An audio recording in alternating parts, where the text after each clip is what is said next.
सिनेमाया के सभी देखने वालों की खिदमत में मैं जावेद नसीम अपना आदाब, सलाम, नमस्कार और सत श्री अकाल पेश करता हूँ। दोस्तों, आज मैं आपके सामने 3 गाने पेश करूंगा और ये 3 गाने 2 मौसीकारों के हैं।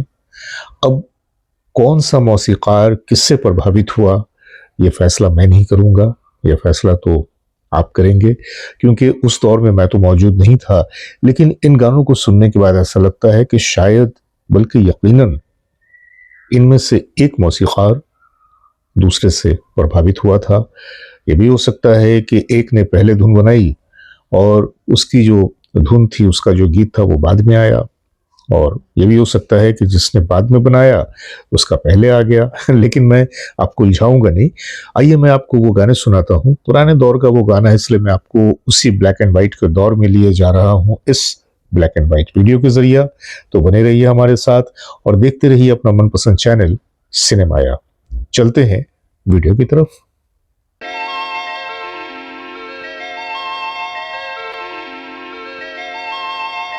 हमारी इंडस्ट्री में एक नाम जो बहुत ही बड़ा था, बहुत ही ऊंचा था, और उस मौसीकार को किंग ऑफ द रिदम कहते थे।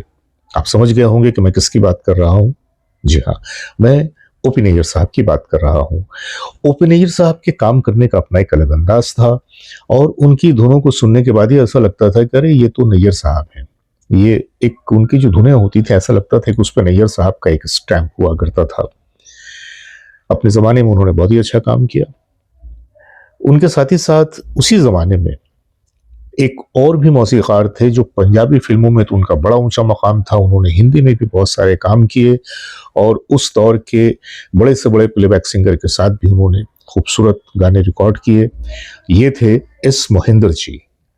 और गर्चे हिंदी में तो एस मोहिंदर साहब ने बहुत ज़्यादा काम नहीं किया, लेकिन काम उन्होंने अच्छा खासा किया और उनकी भी जो बनाई हुई धुनें हैं वो बेमिसाल हैं। रफ़ी साहब से उन्होंने एक ऐसा गीत रिकॉर्ड करवाया था कि जिसे सुनने के बाद रोंगटे खड़े हो जाते हैं। ये एक, बल्कि ये गीत नहीं, एक शब्द था और फिल्म का नाम था नानक नाम जहाज। मित्र प्यारे नो हाल मुरीदा न कहना। ये गीत आप लोगों ने यकीनन सुना होगा। और इस गीत में रफ़ी साहब की आवाज़ का जो एक उनसर है, जो जादू है, जो एक सहर है, उसे सुनने वाला रोंगटे खड़े कर देता है सुनने वालों के। मित्र प्यारे नो तुद बिन रोग रजाया दाडन नाग निवासा दरेणा।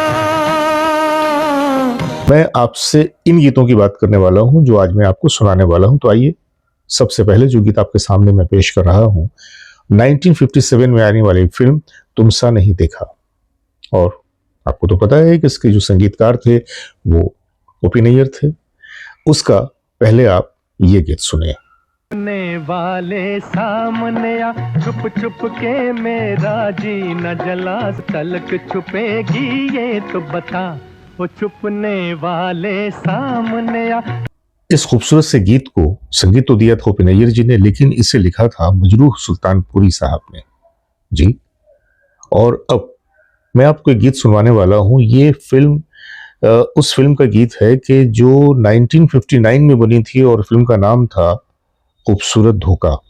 ये एक बी ग्रेड की फिल्म थी जिसमें उस दौर के कोई हीरो थे रविंद्र और उनके साथ शशि कला जी वो हीरोइन थी।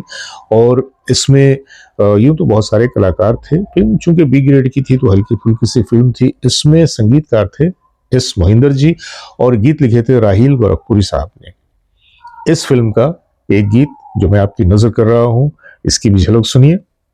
चुपके से कुछ दिल ने कहा और आप नजर में आ भी गए। अजी आप उधर शर्मा भी गए जी, शर्मा भी गए हो जी।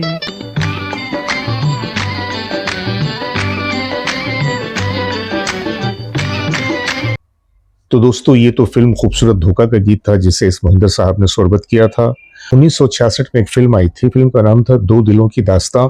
इसके भी संगीतकार ओपी नैयर साहब ही थे, लेकिन गीत लिखे थे राजा मेहदी अली खान साहब ने। इसमें रफ़ी साहब और आशा जी की आवाज़ों में एक इतना खूबसूरत नगमा रिकॉर्ड किया गया था कि मैं क्या बताऊं कि ये गीत जब आप सुनते हैं ना तो आपके अंदर एक ताजगी पैदा हो जाती है।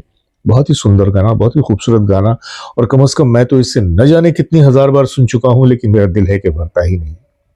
मिलती है अगर नजरों से नजर, ये गाना सुनिए। मिलती है अगर नजरों से नजर, शर्माते हो क्यों? तुझ मैंने कहा दुनिया का है डर, नजरों से नजर टकराते हो क्यों? तुझ मैंने कहा।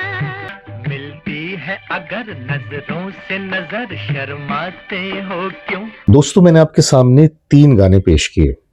तुम सा नहीं देखा जो कि 1957 में आई थी, खूबसूरत धोखा जो कि 1959 में आई थी, और फिर उसके बाद दो दिलों की दास्तां जो 1966 में आई थी। अब इसमें जो पहली फिल्म थी 1957, वो नैयर साहब का उसमें संगीत था, और जो मैंने बाद में आपको लास्ट में सुनाया 1966 की दो दिलों की दास्तां, उसमें भी नैयर साहब का ही संगीत था।